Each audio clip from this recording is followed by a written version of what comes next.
Have you ever wondered what to do with your winter garden when it's time for spring planting? And have you ever wondered what the difference between a spring and a summer garden is? These are topics that I get asked about all the time. And in today's show, we're going to be uncovering both of those topics and clearing up some common confusion. Hey there, I'm Audrey Crawford, and I am a California gardener in Zone 9.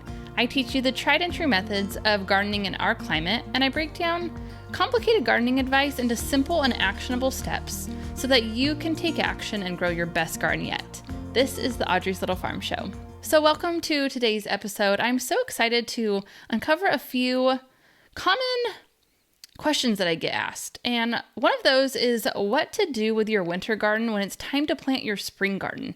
So you may have cool season crops still growing in your garden right now as we're heading into the spring season that are growing just fine. For example, I still have some carrots that haven't been harvested yet, but they are still growing good. They're not too big and they haven't bolted and went to seed. I have some cabbage that is ready to pick, but it's still holding on.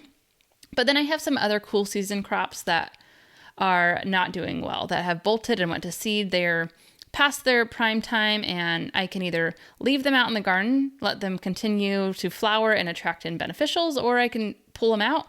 I could also even let those plants go completely to seed and save the seeds. Of course, only being if they are heirloom varieties. But sometimes that's a problem. We have a winter garden, and then when it's time to plant our spring garden, there's many times still things growing that aren't ready to be ripped out. So if you have the space, you can let those things stay in the garden and then plant your spring garden wherever you choose to. Or you may have to decide to get rid of those cool season crops to plant your warm season crops.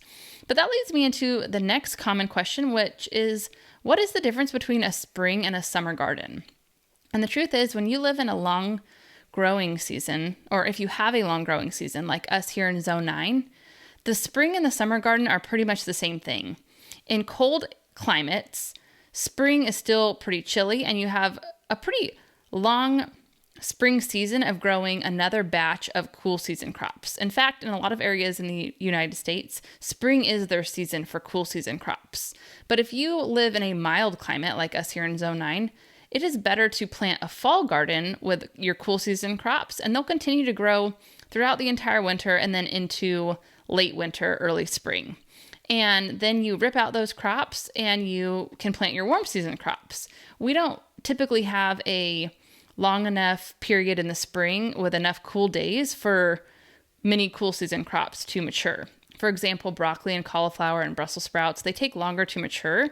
And if you plant them in spring, it's going to warm up too soon and those crops aren't going to grow that well. So in a spring garden here in Zone 9, I pretty much think of it as my summer garden. It's spring planting for the summer crops. It's not spring planting for the cool season crops like many gardeners will talk about. Those gardeners are likely in a much cooler climate and they can plant all those crops and they're going to mature well before they have time to actually plant their warm season crops. So a very important distinguishing thing is that warm season crops need warm weather to grow, which, sort of makes sense, and cool season crops need cool weather to grow. But you have to think of a few different things. So you have to think of days to maturity. So for example, if you plant crops on March 1st and it takes 60 days for that crop to mature, it's not going to be ready to harvest until May. And a lot of times, May is a pretty hot month here. There's been times when it's been 100 degrees in May.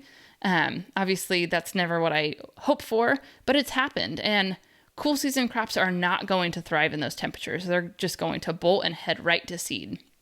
And so spring is just not a predictable month or a predictable season for us to count on those cool season crops actually reaching maturity. But warm season crops, on the other hand, thrive in warm and hot temperatures. And so as soon as the daytime temperatures are 70 degrees and above, and the nighttime temps are consistently above 50 degrees Fahrenheit, you're safe to plant your warm season crops. But the wonderful thing about us being in Zone 9 is that the first spring planting dates are not our only planting dates. We can continue growing all throughout spring, early summer, midsummer, and even late summer for certain crops.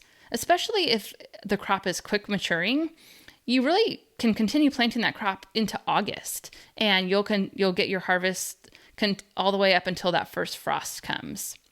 And so it's such a wonderful benefit of living in an area that has a pretty mild winter and a long growing season.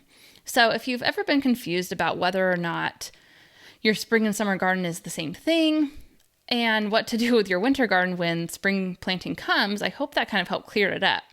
So basically, if you still have things in your garden right now, but you want to start planting your warm season crops, if you have the space, like I mentioned, you can keep both crops in the ground. Leave your cool season crops that are still producing and then plant your warm season crops elsewhere.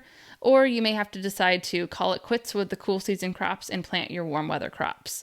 But another great thing is, like I said, we don't have just our first planting date. So if you want to let those cool season crops finish their life cycle in the garden and leave them in the ground for another few weeks, you can still plant your warm season crops well into April and May, and you're not at all too late. So don't feel rushed if you are not planting on your last spring frost date, like, many gardeners recommend, which is a good recommendation. That is when we can first plant our warm weather crops, but it's not the only time that we can plant. So don't feel behind. We have so much time. If we, us Zone 9 gardeners have so much time to plant warm weather crops. And the warm weather crops that, are popular this time of year that are going to grow great for us all throughout spring and summer include things like beans, cucumbers, squashes, melons, okra, eggplant, tomatoes, peppers, and tomatillos. There's just so many wonderful options of things that we can grow. And if you would like guided advice for growing year-round, I have a membership that you can join. It's called Audrey's Little Farm Academy, and inside Audrey's Little Farm Academy is our signature program called the Zone 9 Garden Club. And I give you monthly planting calendars, monthly garden tours and teachings. There's a community in there with over 200 other members where you can ask questions, share pictures, whatever you would like. It's sort of like a Facebook group, but it's off of social media. And I would love for you to join that community. If you join now, you can get 14 days for free just to make sure that it's a right fit for you. And that will be linked in the show description below. The other tip that I want to share for you for gardening this time of year is to not transplant everything.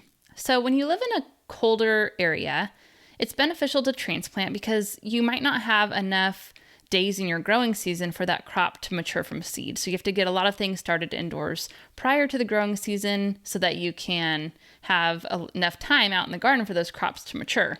But here in Zone 9, we have such a long growing season. So many crops are going to do better if you just directly sow them by seed. If you've ever listened to me in any other videos in the past, this is something that I talk about all the time. I always talk about direct sowing seeds. And I talk about it so often because it is such a beneficial thing to do. Many gardeners, for some reason, are afraid of directly sowing seeds because it seems a bit more complicated. But in fact, it is such an easier process, and so many crops grow better when they're directly sown by seed, especially things like beans, cucumbers, squashes, and melons. Those crops don't like their roots disturbed. So if you transplant them, you're kind of setting them up for failure. In some areas, though, they should be transplanted because, like I mentioned, the season just isn't quite long enough. And so you kind of have to get that head start. But here in a mild climate with a long growing season, you can directly sow the seeds out in the garden once the soil is warm enough, and those crops are going to take off. I actually did a test this last summer in my garden, and I bought a cucumber plant from the nursery that was a transplant. It was about 6 to 8 inches tall. And then I planted a seed about 18 inches away from that plant. And the plant that was planted directly by seed pretty quickly outgrew the transplanted plant and outperformed that plant all season long. So you're not really getting a head start if you transplant everything, especially here in Zone 9. However, you should transplant your tomatoes and peppers, but pretty much everything else, I would recommend directly sowing by seed. It's easier, it's cheaper. You don't have to worry about starting the seedlings indoors and having them under the grow light and then potting them up if, they outgrow the little seedling pot. There's just so many steps that go into starting your own seedlings that aren't necessary when you just directly sow the seeds. So that would be my best tip for you as we head into this gardening season. Thanks so much for listening to this episode of the Audrey's Little Farm Show. I would be so appreciative if you would rate and subscribe to the show so that other gardeners can more easily find this podcast as well. And like I mentioned, I would love for you to join our membership. You can get 14 days for free. Just head to the link in the description. And in the meantime, have a great day, and I will see you in the next episode.